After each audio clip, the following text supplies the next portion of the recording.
Thank you for listening to today's episode of Medical Device Global Market Access by Pure Global. A question we frequently encounter from manufacturers is this: we have successfully registered our medical device with Brazil's ANVISA.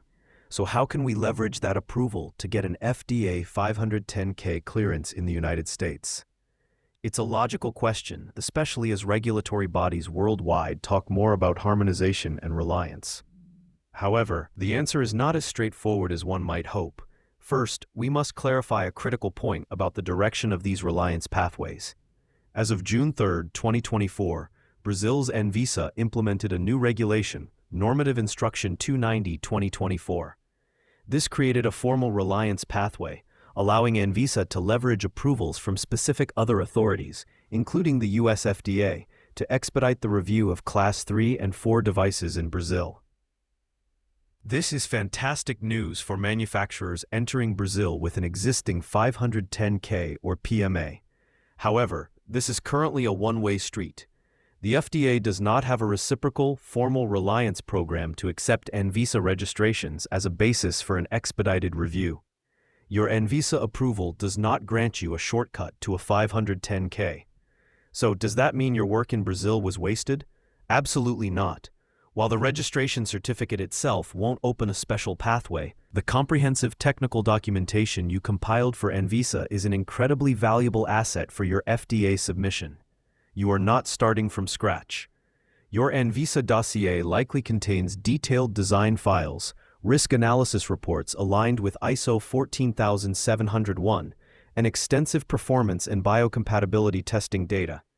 This entire data package can be repurposed for your 510(k). The key is understanding the fundamental difference in approach. The FDA's 510(k) process is built entirely on the concept of substantial equivalence. Your primary task is to identify a legally marketed device in the US, known as a predicate device, and then prove that your device is as safe and effective as that predicate. Your submission must be structured around a direct comparison of indications for use, technological characteristics, and performance data against that specific predicate. This predicate-based argument is unique to the US and likely was not the central focus of your ANVISA submission.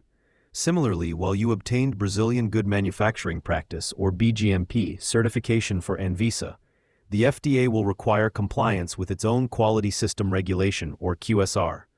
The good news is that the FDA is actively harmonizing the QSR with ISO 13485, a standard that also forms the foundation of BGMP. Your existing quality system is a strong starting point, but it must be meticulously reviewed and documented to ensure it addresses every element of the FDA's requirements.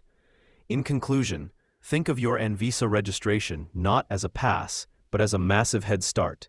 You have already generated much of the necessary data. The challenge now is to reframe that data, fill any gaps, and build a compelling argument of substantial equivalence to a US predicate device. It is a separate and rigorous process, but one that is significantly easier when you are not starting from an empty file.